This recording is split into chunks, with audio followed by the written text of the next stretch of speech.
The country needs to know about it. The planet needs to know about what has taken place. And we've been lied to. I say this over and over. We've all been lied to for a minimum of 6,000 years. We're going to have to step back our thinking here to the people on this planet. Okay. They don't know there's extraterrestrials. Yeah. They don't know that there's not just one of them.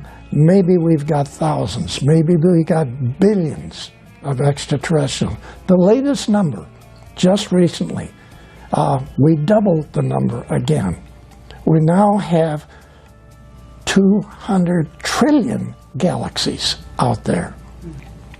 Bobby Ray Inman, was he alive then? I don't even know. He was just a kid then. So he wasn't. But Bobby Ray Inman later on became the #1 admiral. Still is. Yeah. But I'm just saying, 26 years he ran with the ball. Right. Okay? Yes. He knew what he was talking about. So they watched this event, and they immediately structured and organized this group of people, pulling in all of the top scientists they could pull them in, put them inside a secret area, inside of an aircraft company. He put this organization together, which ended up being a major organization later on studying extraterrestrial and is still studying it. So are you saying that was the beginning of MJ-12? Yeah.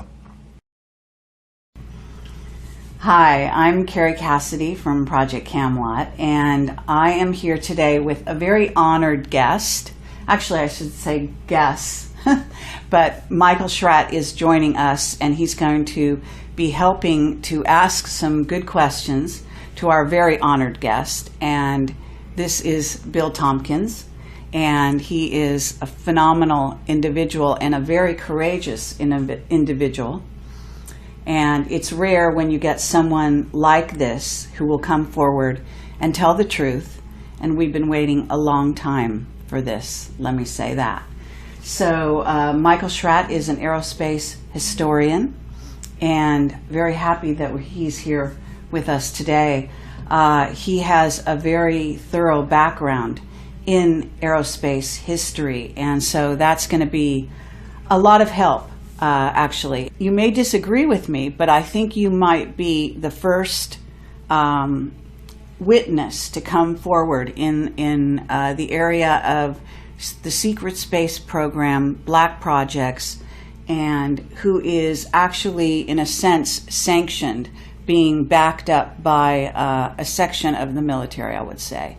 Now, I don't know if you'd see it like that. I certainly know you're backed up by the Nordics. But I'm talking earthly civilization here. And I think in that case, maybe the Navy is behind bringing you forward. But I don't know if you're actually willing or even able to elaborate on that. But go ahead. Well, actually, it's sort of a situation where I'm still involved with the Navy, and I'm actually having to participate in naval programs. So I'm going to discuss as much as I can. You're going to hit me with some questions, and I won't be able to answer. So I think the easiest way to just start this is to go back to 1942. Actually, for whatever reason, I was selected by some people in the Navy, Naval Intelligence, to essentially be assigned a program to discuss the U.S. Navy secret space operators who have been operating in Germany, trying to understand the tremendously complicated agreement between the SS and the Draco reptilian group who were assisting Germany.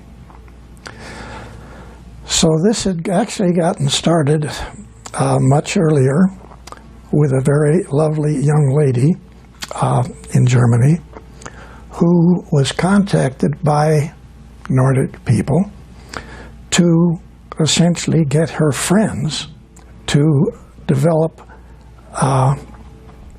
the necessary requirements to build a large space transport, get their friends and the family to join into this, and essentially leave the planet and go to another star's planetary system. And this is Maria Orsich. That's correct. And so she actually was doing this from like the late 20s, 1930s. And it ended up in the studies that I got involved in with the information from the operatives, Navy operatives, coming back from Germany into Admiral Ricobata's secret conference room at the top building, Naval Air Station San Diego. He's commander, Naval Air Station San Diego, but he has a hobby, okay?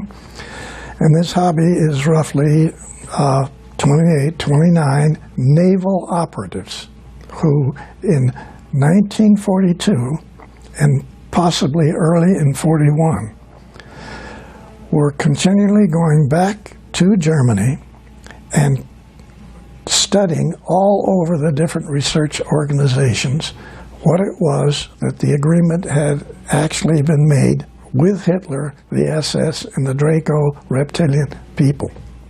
Okay, but if this is happening in 41 or 42, the war is not over. The war is still on.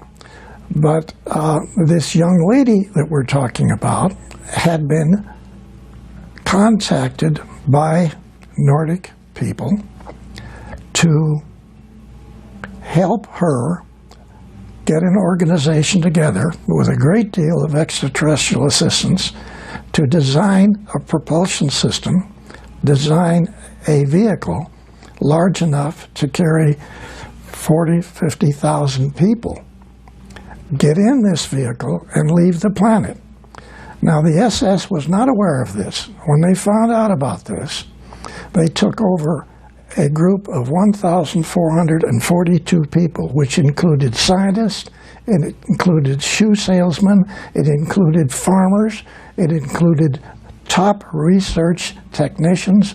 All these people were contacted by the Nordic extraterrestrials to assist people in Germany to get a vehicle built. So now we have a whole lot of civilians, nothing to do with the military, and with absolutely no desire to have the military involved in this extraterrestrial event. Okay? Real important.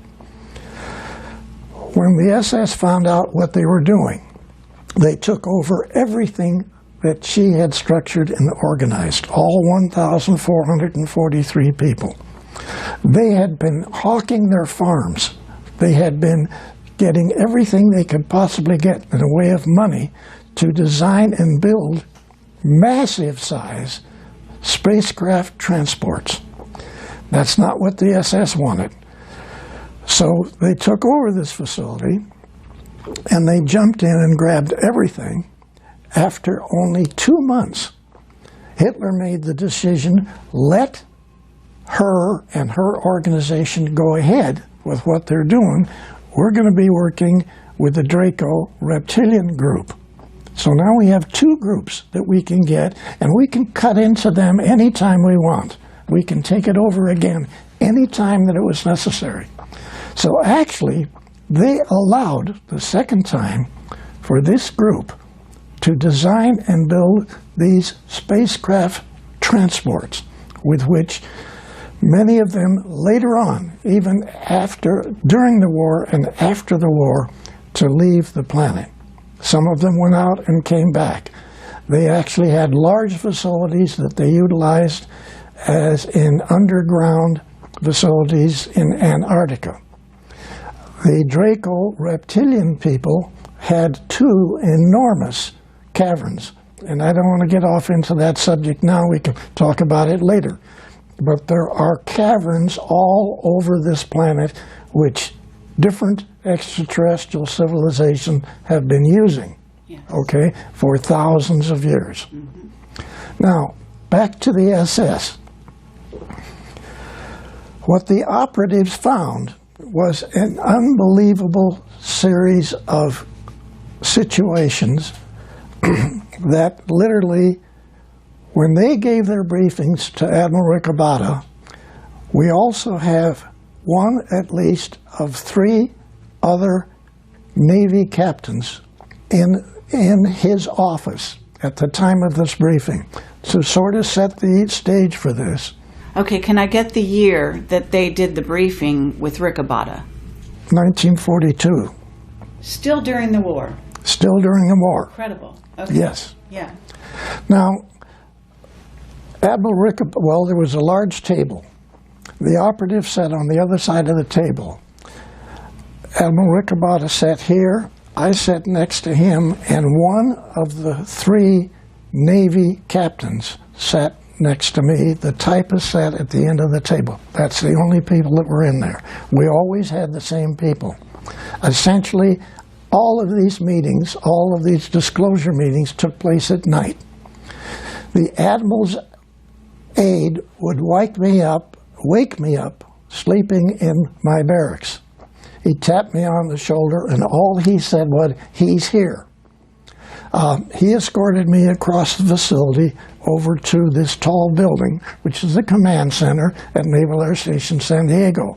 There's a small office near the top of this. That's where these disclosure meetings took place.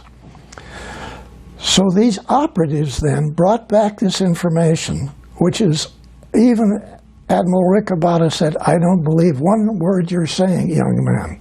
That came up over and over. Okay, can I ask you the name of the other Navy captain, or are we not to know who that is? Actually, I have to say I can't remember it right now, so that gets me out of it. Okay. Yeah. All right. But I really don't remember. Okay. Okay. But these operatives themselves didn't believe some of the information that they had to bring back, and so all they tried to do as best they could is present a package of information. Some of it even had manuals, okay? Some of the manuals were in hieroglyphics. All of the manuals were in German. Then they had photographs taken inside of research facilities in Germany. They had photographs of UFOs. They had photographs of maintenance people working on UFOs. They had photographs inside of the UFOs. Okay, now I want to ask you something, because these operatives, you're calling them operatives, were these regular human beings, and how were they getting access to Germany at this time to get this information? Was this something that they were allowing the Americans to have? What was the relationship? Okay, basically, were they spies? All of these young men were either lieutenant JGs or full lieutenants in the Navy's intelligence. These people were all American-German family people. Mm-hmm. All of these fellas knew Germany. They even knew all the accents in different areas in the surrounding countries. These are beautiful guys who were dedicated themselves to be essentially spies for the U.S. Navy. Okay. Now, this was totally unaware with the Air Force. All right. Everything that I'm talking about is on the Navy side of what took place way back then. Right. Okay? So these operatives would bring back photographs of the different vehicles. They would bring back data, sometimes documents, all in German, and or some of it in what was then considered to be the closest thing was to be essentially hieroglyphics that we found later on underneath the pyramids. Okay? So that's the best description I can give you of what some of the data was. Obviously, this was information that was not given to Germany by extraterrestrials using English language, where otherwise many meetings that took place later on with extraterrestrials, they could give you the information in 10 or 20 different languages. But that's not what we got, okay? So they would actually attempt to tell this panel everything that they were able to find and what was most important. And we then would take that information, and I had 11 or 12 young ladies who could take this information, which the first girl typed, run copies of, and then put together different, what they called packages, which essentially were proposals, okay? These proposals then were then to be disseminated around the United States in secret facilities. Now, I want to make one point very clear here. Actually, what was on the Rinse radio program last night was a document that actually was put together later at Douglas, because Douglas got one of these packages. I personally took it to Santa Monica Douglas as one of the first of 4 top, not aerospace, aircraft companies, which became aerospace later on. Remember, everything that we're talking about here, I don't know how to make this clear. You're trying to decipher, you're trying to understand, not just other extraterrestrial people information, but everything that you're getting is totally unreal to every single PhD on the planet. I have to say, people don't realize what took place in 1942 in the Naval Air Station at San Diego. This is unbelievable. And it's not just a statement of unbelievable. You couldn't understand it. When the documents were then taken, and I had to use one of the 2 airplanes that Admiral Riccobotta had. He had a twin-engine Lockheed Electra, which we used to fly back in the eastern part of the country to laboratories and naval bases. And then he had a 7-passenger high-wing single-engine plane, which we flew to Douglas and into Lockheed, out on the desert to the Navy facilities out there. So we put together rough information, and I want to try to explain what that information was. All it consisted of was a typed version of what the operative said, copies of that. Okay. Some documents, some photographs, some written notes.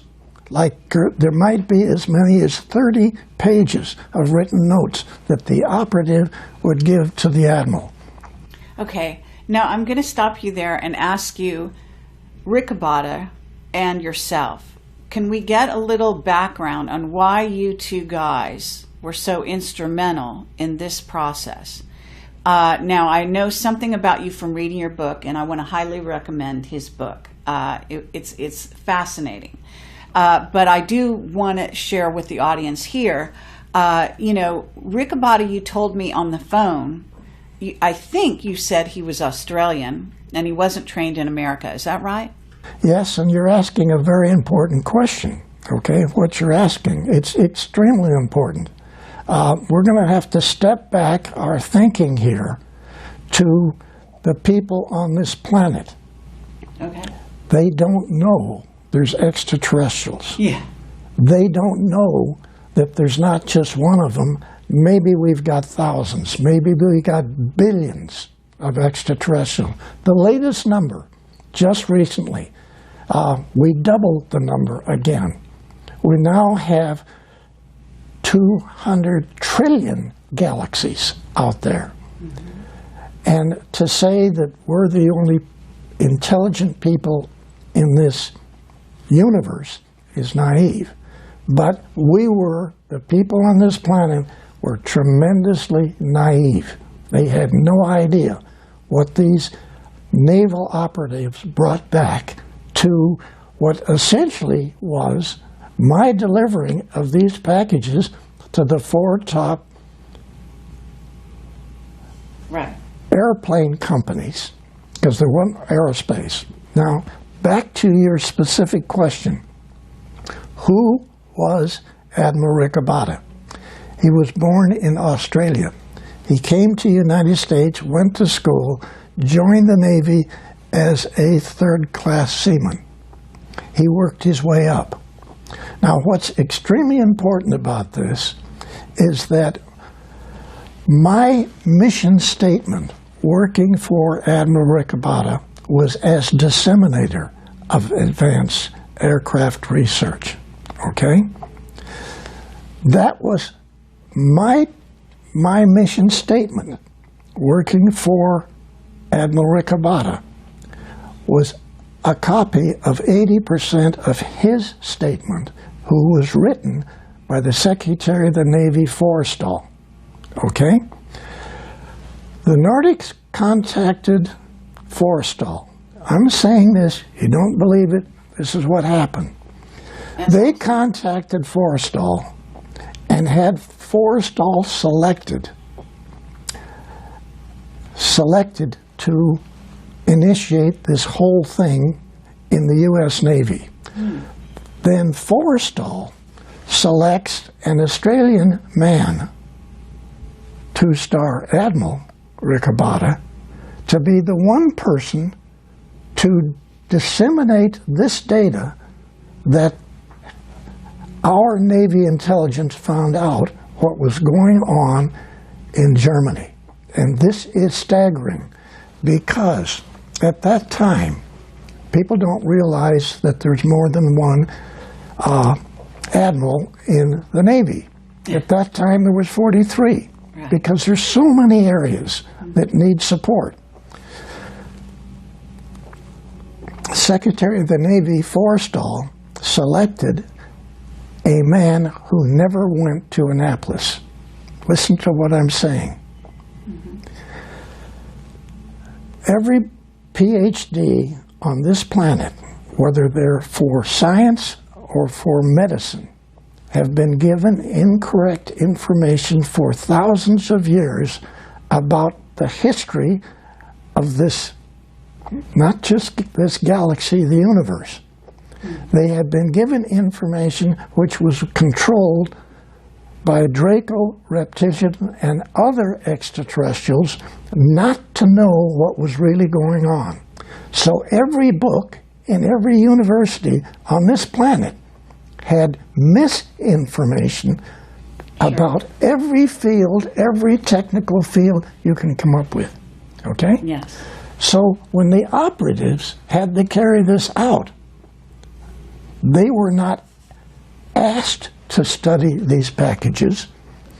They were directed to study these packages. These weren't requests for proposal. This was a demand factor that this information that got typed up and the information in these packages to all of these research universities, to all of the top Navy laboratories, the facilities out at China Lake, the underground facilities at China Lake, Caltech. Actually, I didn't take the first package to Caltech in Pasadena. I took their first package to the underground facilities out on the desert called China Lake. and it's just north of the Air Force facilities off of Highway 395 out in the desert in California. Right. And I'm saying people don't understand or realize or gasp. They don't get what has happened. And I'm not trying to build a story here. All I'm trying to say is, hey people, hey you guys, everybody that's listening to this program, okay? You people have been told for a minimum of 6,000 years total incorrect information. From medical, from science, from history, from astronomy, from mathematics, you name it. Everything you've told. Yes. I really appreciate you. Yes. This is a lie. I hear you. It's great. Can I ask you one thing about these operatives who went into Germany to get this information? Did they, we know they were spies from your description, but so they were undercover, so to speak. Yes. And they must have seen the craft with their own eyes as well. Yes. Correct? Yes, absolutely. Okay. So in some cases they were working on the craft even. They actually got on board, got inside. All right. They took photographs inside, stuck them in some place, and managed to be part of the package that was delivered to Admiral Ricabada.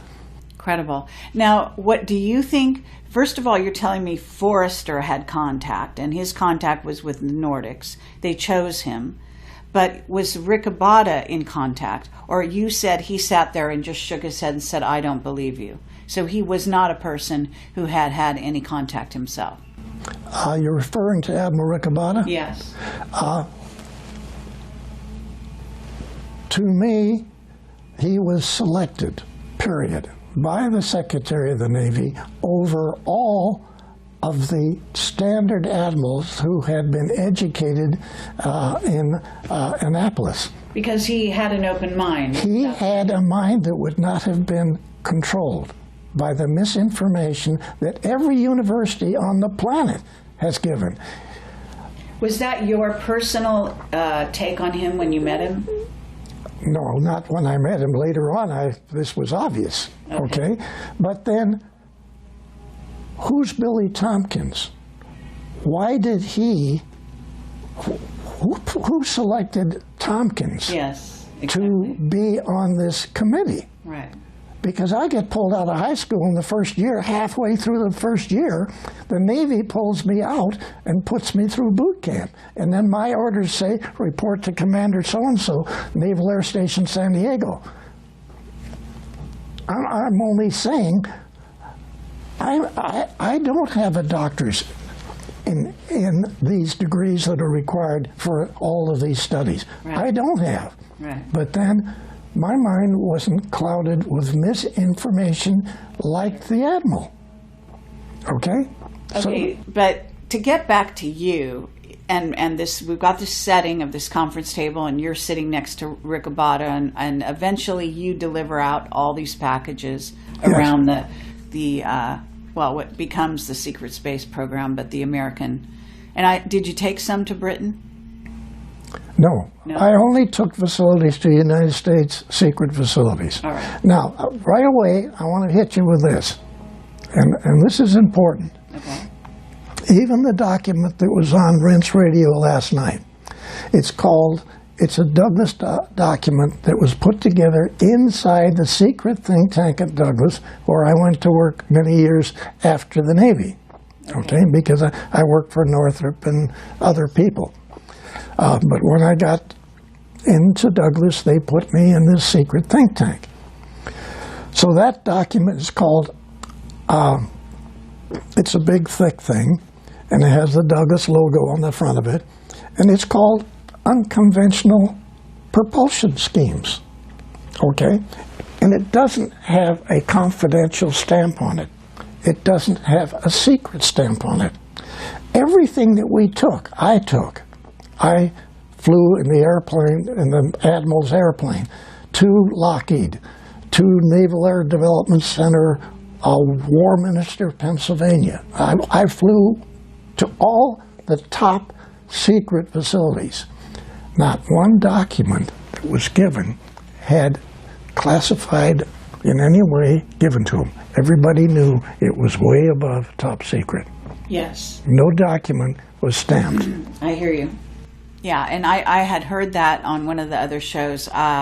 So the idea being that if it wasn't stamped, people wouldn't notice it. They wouldn't make a big deal of it. Yes. It would just pass through hands. If anyone whose eyes caught sight of that document accidentally, they wouldn't see it, Yeah. so to speak. But it's an interesting way to handle the most classified Yes. subject on the planet. Absolutely. Well, actually, quite ingenious, really. So again, but I want to get back to you because here you are. You're a kid at this point. I mean, right out of high school. I'm 18 now. 18. Okay, so you're 18 years old, but they've chosen you. I assume Forrestal and the Nordics chose you. Did you already have contact with the Nordics before you went into this program? Okay, let's go back to February 1942. Okay? Okay. They call it the Los Angeles sighting.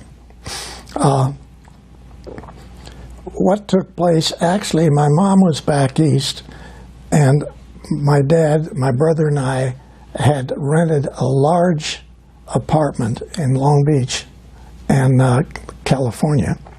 And this was in a large home that had been broken into 4 apartments. So the second floor actually is 30-foot ceilings down below. So the second floor then is real high. Okay. And all the way across the back of this house, it's only 4 blocks from the ocean in Long Beach. All the way across the back is a great big balcony deck. So at about 5:30 in the evening one day in 42, my dad says to my brother and I, who were laying on the floor looking at the newspaper and the magazines, get up and come back here to the deck. So we get up and go out to the deck, and here's this spot, a little spot, okay, just above the trees and just above the rooftops, okay, of the houses that prevent us to see the ocean from this area.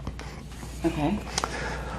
So we're standing there looking at this, and all of a sudden, out of this spot of light came a little beam. And it went like that, sort of about that 60 degrees. And we watched that. Then this beam went straight like this, hit the back of the house, lit up all of the trees, lit up the back, the roofs of all the houses, everything was lit up. And we went back, hit the wall, and then forward and grabbed the railing. Okay? It was gone. It was gone. Okay? So we went back, we had dinner, listened to a show on the radio, went to bed. At about 1:30 that night, all of the anti-aircraft guns started firing. We get up, we run outside, and we look at this great big thing. At arm's length, it was that big. It was parked at about 8,000 feet. I'd been a Navy pilot, flew almost everything that the Navy had. I knew what the altitude was. I knew what this thing was. There was 8 searchlights on the bottom of this vehicle. Bang, bang, bang. All these shells were bursting on the bottom of this vehicle on a continuous basis for an hour and 30 minutes. Just parked right there. Now, all around it, above it, different vehicles were coming. This lasted... This is the Battle of L.A. you're describing. This is the Battle of Los Angeles, okay? But at that time, you were still a kid, right? Yeah. So you hadn't been a Navy pilot yet. No. But now, later on, you were able to remember what you saw and know that it was these... I knew what the altitude was. I somehow knew this altitude, okay? Oh, really? Yes. And later on, I did. I flew almost every plane that the Navy had. So the craft that you said there was because there's a newspaper picture. I don't know if that's really the real thing. The newspaper was not a good demonstration of what took place. All right.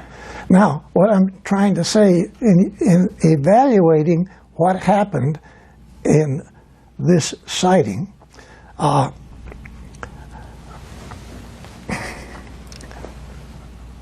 you have to visualize dozens and dozens and dozens of different shaped vehicles. This great big one parked right above you, right over Long Beach, okay? Everybody is outside looking at this and watching it. There's vehicles going on both sides of it, there's vehicles above it, and several times, actually the vehicle went underneath and the anti-aircraft gun lights, the searchlights, shined on them and followed them. So this goes on till about 2:30. We get bored. We all go back to bed. Okay? We get bored. Well, hold on. Just wait a minute. Hold on. Okay? We get bored. Yeah. Now, while this is happening, and it goes on until 5 o'clock in the morning, many of the other people outside, okay, outside watching this from the street, stayed up all night long. Yeah.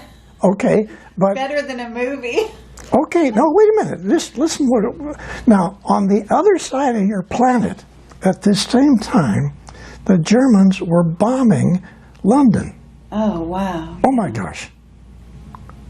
Holy cats. This is February 1942.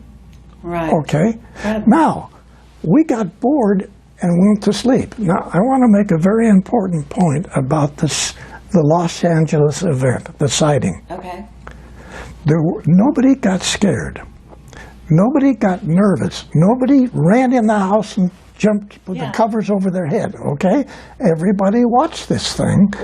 Nobody got sick. Nobody got real sick, died. There weren't anything of that. The only people that were killed in this were from our own shrapnel. Now, people watched this same sighting, we found out later, from Santa Barbara. Mm-hmm. People watched it from San Diego. Sure. This is a massive group of vehicles. Now, listen to this analysis. You got to tell me.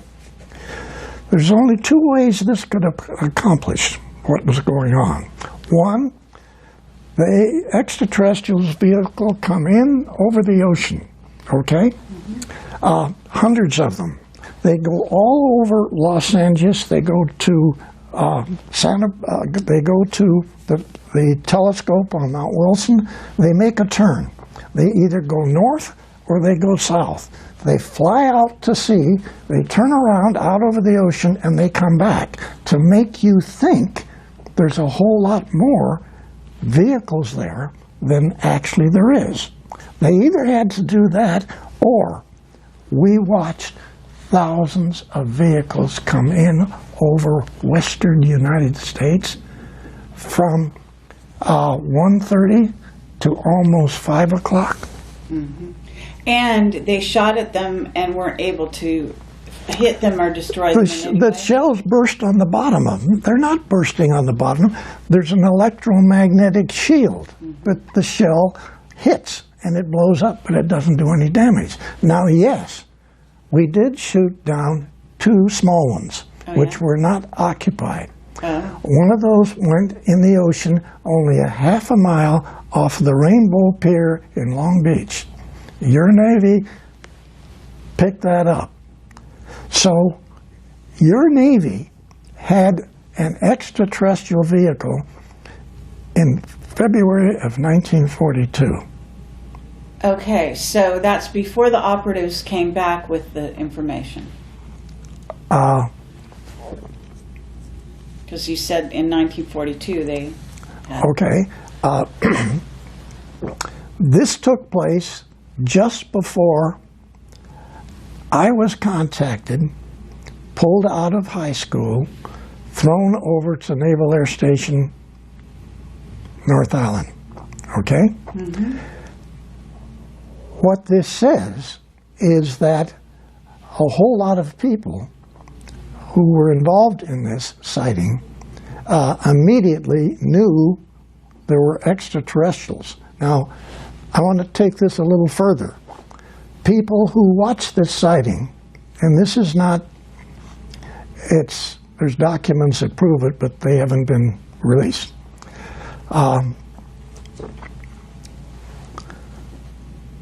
Two Navy admirals, two Army Air Corps generals, and an individual whose name is Donald Douglas Sr. Those 5 people were in meetings that evening. They were still in meetings. They watched this whole thing. They watched everything.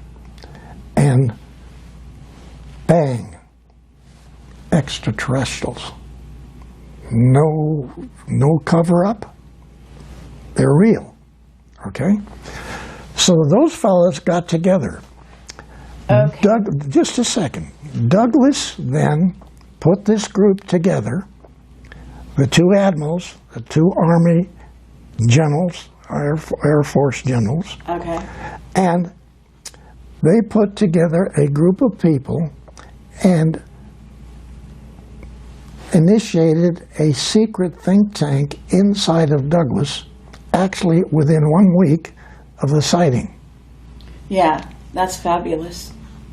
And so, you know, we talk here that this is February 42, 1951, I went to work for that secret think tank inside of Douglas. I had been working for Northrop for 2.5 years. I worked for North American for a short time. I worked for Lockheed for a short time. And then somebody telepathically told me I need to leave Lockheed and I need to go to work over in Santa Monica at Douglas. I didn't read a document that said do that. Okay. So I went over and applied for a job as a draftsman. Okay, I'm sorry, not a draftsman, as a model builder of metal wind tunnel models. Okay? Because remember, I had built a group of models over quite a number of years. Yes. But I still, I mean, I want to make sure that we have this, the LA sighting, the LA Battle of LA, because that was so amazing. And this is even prior to Roswell. Yes. Okay. And in essence, are you able to say who those other people are? Because you said Douglas is one of them. But the other admirals and generals that were in that meeting, that small meeting, watching all of this, who then put the secret think tank together, who they were? Is one Curtis LeMay? I mean... Yes. Okay. Bobby Ray Inman, was he alive then? I don't even know. He was just a kid then. So he wasn't. But Bobby Ray Inman later on became the #1 admiral. Still is. Yeah. But I'm just saying, at 26 years, he ran with the ball. Right. Okay? Yes. And he knew what he was talking about. Yeah, oh, absolutely. So, okay, but did you know, the Battle of LA is going on, but at the same time, did any of the ETs in that craft, I mean, and do you know which ETs were doing this? Was it the Nordics? Did any of them, you know, teleport down to meet anybody? Was there any reported encounters during let's go 24 hours? Let's go back to Douglas Sr., 2 Navy admirals and 2 Army Air Corps generals in a meeting. Okay? They had been in meetings all day long. They were still in meetings. Right. Because it's only 7:30. I mean, come on. So they watched this event, and they immediately structured and organized this group of people, pulling in all of the top scientists they could pull them in, put them inside a secret area, inside of an aircraft company. Douglas Sr. did this, so you got to give him credit for this. Now later on, we had a lot of problem with his son in there because he didn't know what was going on. But Sr. was brilliant. He put this organization together, which ended up being a major organization later on, studying extraterrestrial, and is still studying it. So are you saying that was the beginning of MJ-12? Yeah. In a word, yeah. Excellent. Yeah. Okay. Was Forrestal one of the admirals? No. In that meeting? No. Was Rickenbacker? No. So, are you able to tell me the other players in that room?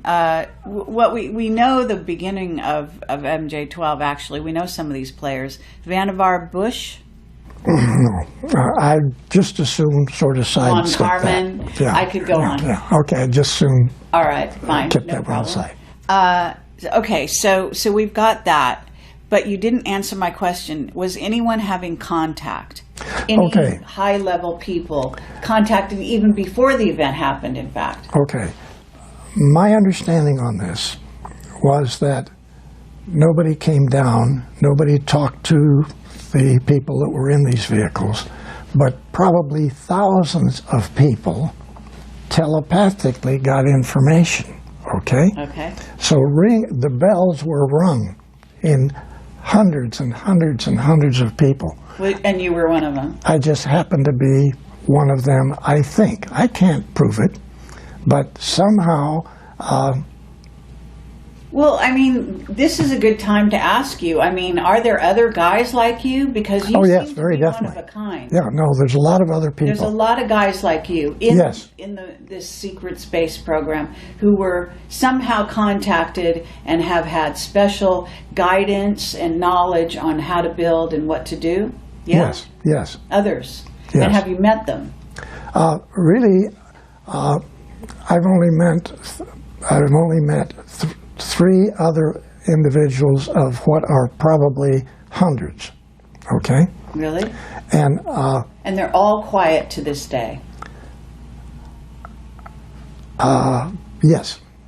Now, I think one of the thrusts that you probably have, and that many people now are hoping that the disclosure information will get these people to come out and talk about their involvement. Sure. Okay? Right. That's what collectively we're all trying to do. Mm-hmm. Because there's many areas that I don't know about and that I was not involved in, which are extremely important. And those people working in this subject know this. And they're not just aerospace engineers. These are top physicists in universities, okay? Okay. And they're top designers in aerospace companies. And they've had the information put in their head too. But for whatever reason, almost everybody that knows the information has been in some way put in the position that either their family has been threatened, they have been threatened, and they don't want to talk. Okay, well then before we go on, why are you able to come forward? Okay. Who gave you the green light? Okay. I can't answer that. All I can say is that the easiest way for me to say what I'm saying is my association with 3 Nordic people in Douglas on the Apollo program. Okay? I worked with these guys, 2 young ladies and 2 really good-looking Nordic guy. All right. And so working with the 3 of them for 3.5 years on the Apollo program who all three denied that they were Nordics. But everybody that was anybody in engineering knew they were. Okay? I never said they were. They never said they were. But if you can just try to visualize, I had 170 top engineers on the Apollo program working for me. Okay? I was engineering section chief at Douglas. I had, I guess, worked my way up.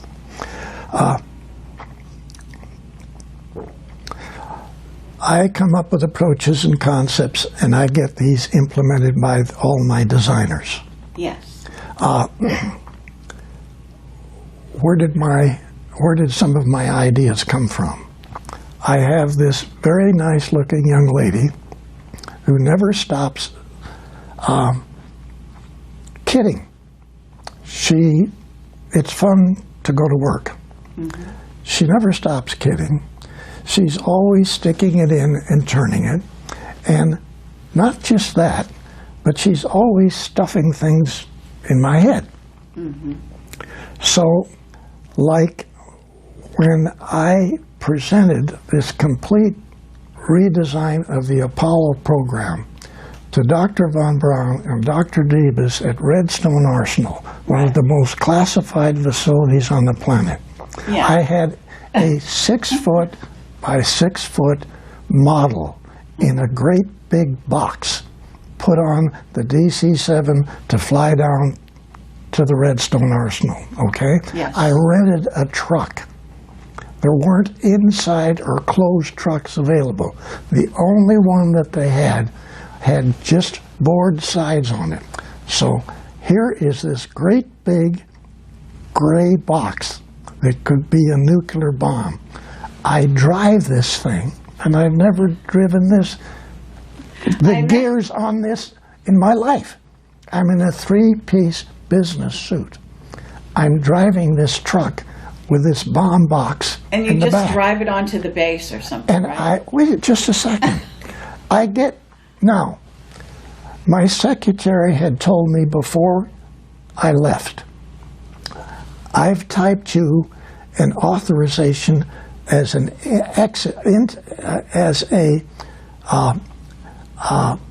allowance to go on board the base. Okay, you're never going to use it. Okay, I said you're gonna get on base and you're not going to have anybody bother you. Okay, so yes, I'm driving this truck a long straight road to get to the gates of the base. And she said, I told you before, Billy, telepathically, I'm driving the truck, just keep going. So the gates open, okay? So great. Now, off on the right hand, wait a minute. Great movie. Yeah, okay. Off on the right-hand side is this massive parking area for all of these trucks, all of the people to get on base, go through the security checks. It's one of the most classified bases on the planet. Sure. And the doors open, the gate opens, and none of the 4 police guards at the office, they didn't pick up their rifles and come out and start shooting. Nobody did. The rifles just stayed by the front door where they stood. But is this Nordic mind control? Yes. Is it? Yes. Okay. So what are you telling me? You're here because of Nordic mind control today? You know what I'm saying? I mean, is that what's happening? I mean, are these, top admirals who've been in this game now since 42 at least, are they letting you come here because they've been persuaded to do so, or because they've been mind controlled by Nordics to let you come? Okay. I have to say, really, I don't know. And I really don't know. I love that.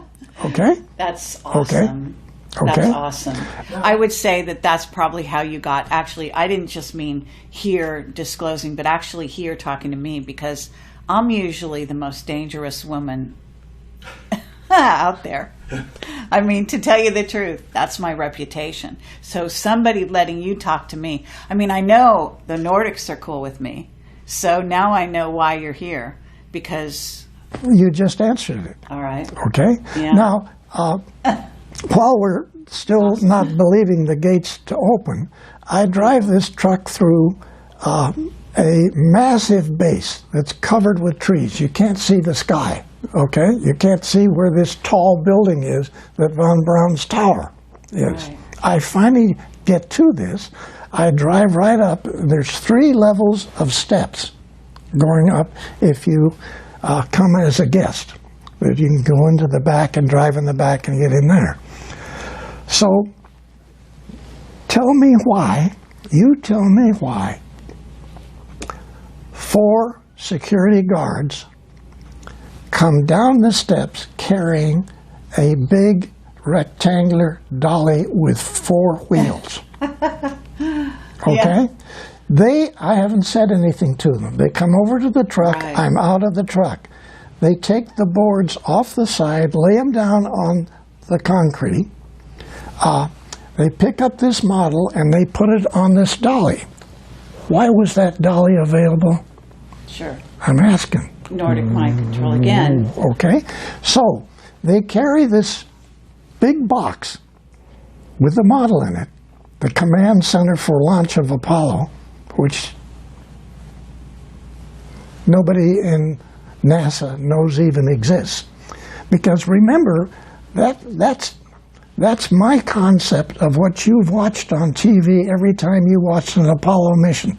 That great big facility. Well, we got a lot of questions yeah, about that. but just a second. Our contract on the S-4B stage of the Apollo, the command stage section, okay? Right. Requires us to utilize a open hangar with doors on both ends of it to check out our facility, our stage, and then assemble it on top of a outside assembly area, okay? This is insane because we've got the most advanced circuits that have ever been designed for the entire computerized operation of Apollo. Because remember, Germany was all mechanical. They did not use computers. Even back in those days. Back in those days. Now, this facility then has this massive outside structure where you assemble your stages on this, and it's 270 foot high, okay, out in the open, and then somebody lights the engine and we get the engines to operate and it lifts off. The checkout of everything is outside. The checkout of the facilities and every part of the whole program is out in an environment with the doors open in a hangar. Okay, are you trying to tell me that because that it was somehow camouflaged and so people wouldn't look or couldn't see it, or? No, I'm saying that our contract required us to do all of the assembly and checkout of our stage, which is the controlling stage of Apollo, in an open hangar in the worst atmosphere that we can do it on the planet, because the humidity at this location So why was it like that? I mean, was yours. Are you saying you made a redesign from that, or I said to Dr. Debus and Dr. Von Braun in my briefing that I don't want that hangar that you want me to check my stage in. Well, first of all, you guys with the V2s in Germany, roughly 68% of the time when you check it out and then you lift it, there's problems with your own V2s. Yeah. So I'm going to check out my vehicle, first of all, in an inside closed area in the vertical position. and I'm going to keep it in a vertical position till I pick it up and put it on top of the lower stages. Okay, but I want to know why, if the Nordics had this amazing technology and they were helping you and feeding you ideas for Apollo, why was Apollo so rudimentary? Is there a completely other Apollo that we never saw? Because we know that things happened on the moon once they got there, and you said, and I want to talk about all that. But you know what I'm saying? In other words, you're still talking about this module that has, is basically a rocket. It's like a tin can. Yeah. That's old technology. Why did they let the humans continue with that kind of a design? They could do what you would say would be a partial assistance to a country, and maybe we say they used the United States. Okay? Now, the Germans had been playing with rockets, liquid rockets, for way before World War II, and even World War I. Okay? So they have their command center, the launch center, underneath the ground with concrete above it in a silo, an underground launch silo with a periscope up on top. They can look through. I said, we're not going to do that. I not only want my vehicle checked out in a vertical position and assembled that way, but I'm not going to use your underground launch facility for my cabinets full of support, checkout, and launch equipment. I want a facility which will be a closed facility to assemble all of the stage and check them out. Okay? So my proposal to Debus and Dr. von Braun was build a vertical assembly building, people. Okay? Oh yes, it will be the biggest facility space-wise of any building on the planet. Who cares? This is what we need. I got from checking out the German V2s in Germany in a horizontal to a vertical and then encased in a white room. And actually, my proposal was a white room atmosphere. Right. Air-conditioned atmosphere. Mm-hmm. Because we were playing with advanced circuits and rocketry and communication systems that nobody had ever done. So the chance for something to go wrong was astronomical. And what I presented to Debus and von Braun was not just buildings, completely changed the whole checkout and launch at the Cape for production launches to the moon. Okay? So if you remember in that book selected by Extraterrestrials, there's a drawing in there. Yes. That shows Cape Kennedy, Complex 39, and then a whole bunch of complexes all the way down this side for Launch Complex 39s, and then circles down here for these massive truck facilities to haul up all the equipment to build a 10,000-man naval base on the moon underground. Okay, yes, but did this get built the way you wanted it to? It finally did, yes. Really? The facility got built exactly the way the four major changes to the Apollo program came out of 170 guys in a engineering area called Launch Complex 39, which we designed at Douglas. Okay? Okay, but you're still not, you didn't answer my question about the technology. So you're basically saying, because this is interesting, you're saying that the Nordics have some limitations in the way they help, in the way they interfere with planet Earth. Is that what you're kind of getting at? Okay, you're getting complicated, your questions, but we have to step way back. Again, not really understood by the public, okay?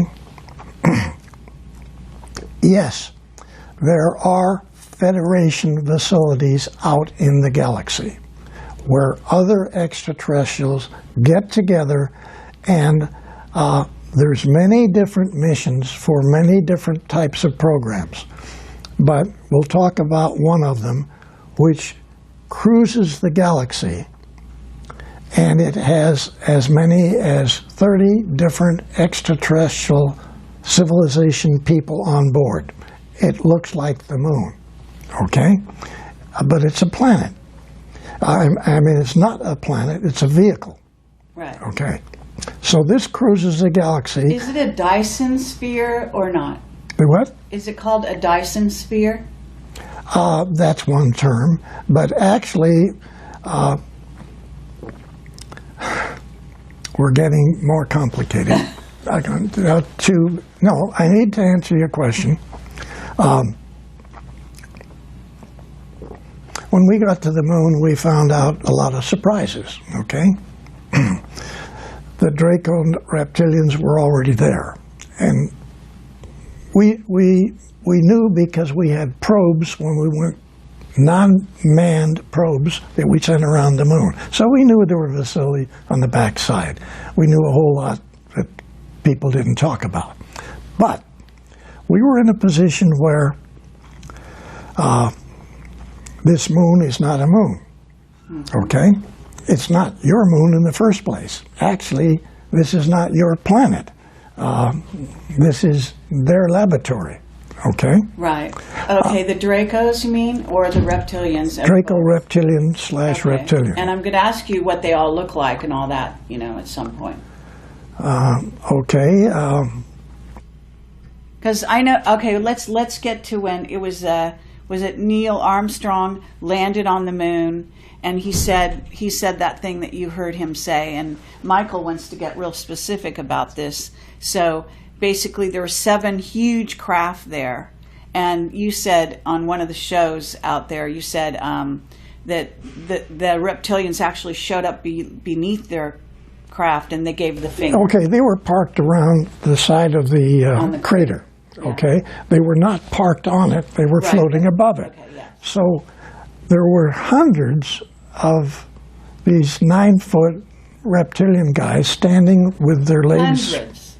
Yeah, they were all the way across underneath their vehicles. Okay, standing so on the 9 crater. feet, and what do they look like?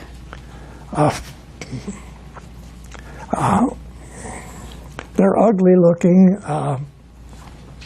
lizard, alligator type people. They got the same skin as the lizards got. Right. Okay, and terrible looking faces. But then they have the ability to shift and look like a human. All of them do. Okay? Okay, do you think Von Braun was a reptilian? No. You really don't? No. Okay. Your president, yes. Oh, what? Which one? George Bush Sr.? Yes. Yeah. Sure. And Bill Clinton and this guy you got just got Obama? rid of. Yeah. Yeah. They all were. Right. Okay? So, and they all have this ability to make themselves look like real good-looking people. And you're saying Trump isn't one? No, he's not. Okay? Well, that's a relief. And and he knows more about this subject than people realize. Oh, okay? excellent. But trying to get back to your earlier question,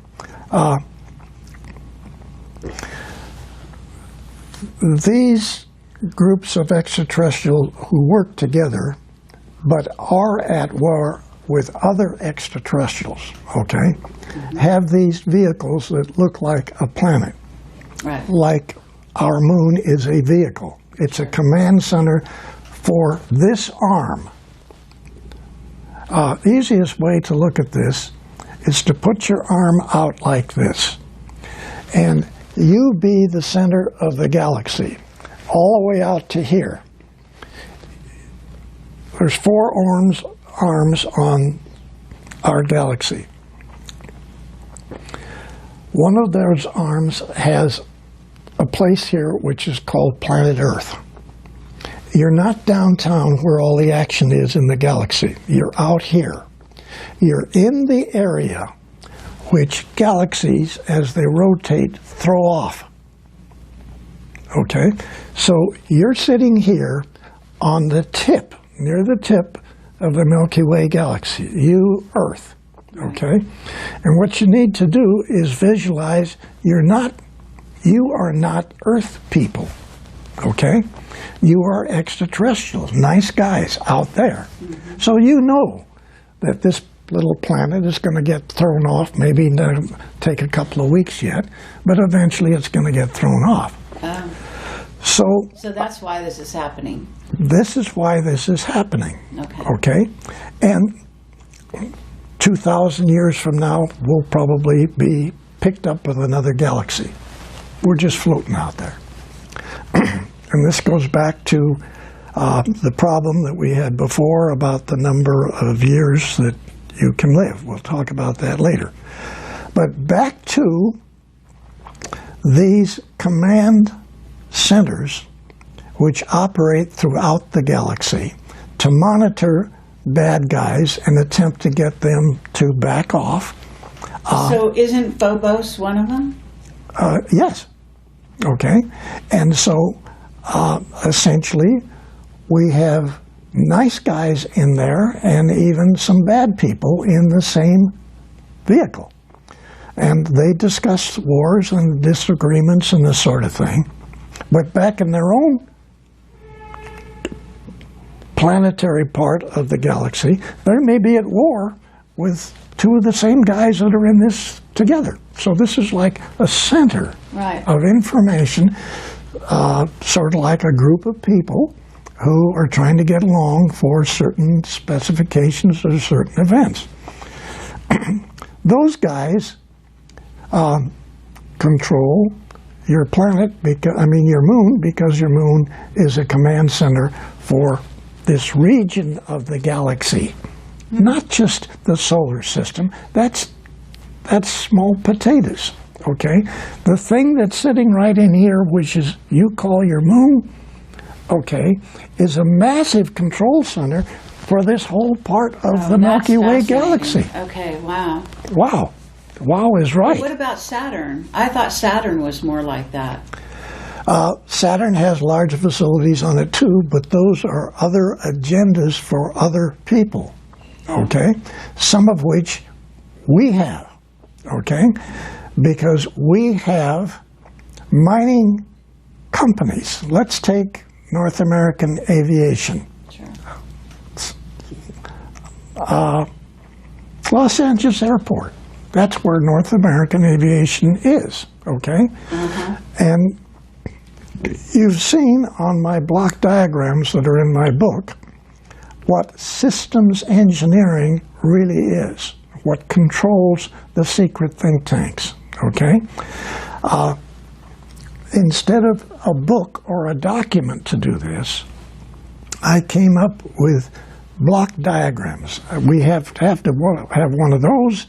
We're going to need one of these, and we're going to need this for just the start of the program. As we get into this, we're going to change the phases of it into 4 different phases: concept phase, definition phase, acquisition phase, and operational phase. So now that's a 10-foot long piece of paper that's a foot high, and it has every single block diagrams that are required to initiate that space program. Okay? Every single one is in there. So those documents then are used in different manners to develop ICBMs. So I came up with a concept for really space concept. The military then used those for development of ICBMs and other weapon systems. The initiation of that is to understand our position on our association with extraterrestrials. That's what the block diagram is for. All these events that have to take place to interface with extraterrestrials. What do you mean? Okay, that's very complex, what you just said. It is very complicated. So you're talking about yourself having a diagram, having been the person who creates a diagram that the entire, sort of maybe all the militaries are going to follow, that's going to diagram out our relationships with these with the rest of the ET we've races? used what turned out later to be a standard requirement, this block diagram thing, for every weapon system that any of the military has, whether it's Air Force, Navy, Marines, doesn't make any difference. Your company designing whatever, go back to the Pentagon and you propose a weapon system. You're going to have to be, if you get that proposal, you're going to have to be controlled by this 375 document, which I came up with for the Apollo program, and I submitted that to Von Braun, and that was one of the 4 programs of changing the entire NASA program. Okay, so the first use of this was for ICBMs. I took that system and defined the entire Apollo program and the missions, because they had several missions. My group in the secret think tank came up with 44 separate missions extended to the year 2000, 1999. So the Apollo program was supposed to not just go to the moon, pick up the rocks, take the photographs, and come back. The Apollo program was to take us out into our solar system, build naval stations on every habitable planet or its moon, okay? Right. And then the next phase was to go to the 12 closest stars, Alpha Centauri being the first, put naval stations, bases on all of its planets, except we stopped that one because it had 2 suns and the radiation factor was not, we couldn't do it. But 11 other stars, the 11 closest stars to you, okay? And you're saying it's been done? And I'm saying that's what we plan on doing. Okay, you planned starting with Apollo. And you that is the Apollo mission. No, that is the Apollo mission. Oh, that's just Apollo. Okay. Did it happen? No. It got stopped, right? Yeah. And it got stopped by the reptilians. Yeah, they said, no. Okay, now this diagram that you're saying, this block diagram that is the militaries are all following, it basically is, in a sense, your design initially. It came through you. But it must have been downloaded to you somehow from the Nordics, saying what Earth people were going to be allowed to do. Is that what it's saying? Okay. What kind of weapons they could or couldn't build? It was not for weapons. It was for us, and actually that's in my book. Right. It was for us to go out into the galaxy. Everything that's necessary to build a transport or a vehicle. Go out in the galaxy, have communications with other extraterrestrials out there, and set up businesses with them. Right. Maybe we could mine stuff for them. Maybe we had certain materials they don't have. We could market these. Okay. They may have things that we want to buy. Set up communications with other civilization people out in the galaxy. That's what the first block diagram was for, and that's what the mission was to have originally been, what we recommended. Okay? Yeah. Now, yes, Nordics put that stuff in Billy Tompkins' mind, and he runs with this ball. Okay? But you've got it in the book. I mean, that's what our thrust was. It was not military.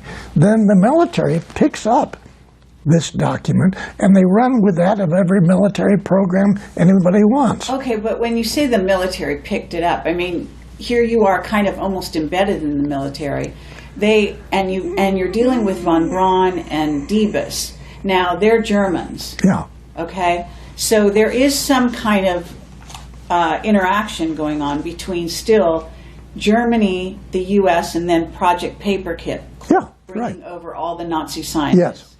And at some point, we're being infiltrated. It's clear in your book that you, and especially your close friend that you worked with a lot, you used to talk in the dialogue of the book. You're always saying someone is interfering, someone is on a higher level trying to manage this situation.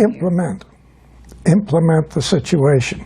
Okay. So you're having both white hat guys out there, okay, and we got black hat guys out there. And they're both influencing us. And they still are. They have their agendas. And they still are, yes? Yes. Yeah. As we're talking, they're still doing this. Yes. Okay? It hasn't stopped. Okay, before we continue, and I want to take a short break, I'd let you drink some water. I don't want to leave this subject where Michael can ask his question, that he has, make sure that he got his question answered about, again, back to Neil Armstrong on the moon and the 7 huge craft and all the reptilians standing there. You wanted to ask a question. Yeah. So I just wanted to back up for just a quick second. When Bill talks about classified documents not being stamped, that's absolutely correct, because that is the procedure that Kelly Johnson followed at the Skunk Works in Burbank. When they were doing the F-80, the U-2 spy plane, the A-12, and the SR-71, none of those documents were stamped top secret. That was per Kelly Johnson, so you're absolutely correct about that. Crazy, but yes, you're right. Yeah. So, Bill, are we to believe then that you are the genesis of the vehicle assembly building at the Kennedy Space Center? You're the genesis for that idea? Yeah, but that actually is for the NOVA program. Okay. Okay? NOVA vehicles. In the book, I think there's 7 of them in the one picture. You see 7 different types of NOVAs. You see the Apollo vehicle, it's over in the corner, it's a little tiny thing. Then you see these great big things that are 10 times the size of Apollos. Okay? Those are all trucks. They're trucks to haul up boring machines for the moon, to bore into the moon, to find areas where we can do our construction of a 10,000-man naval operation and research base on the moon. That's what our Apollo program first phase is. Not just go to the moon and pick up the rocks. We were going to the moon to a program that actually operated, this is 1963, it was operational till 1999. Okay? The moon, the Apollo moon program. Okay, so all these. It got stopped, and then it continued. I mean, it went black, I guess, is what happened. Yeah. But do you want some water? Yeah. Does anyone else want to take a short break?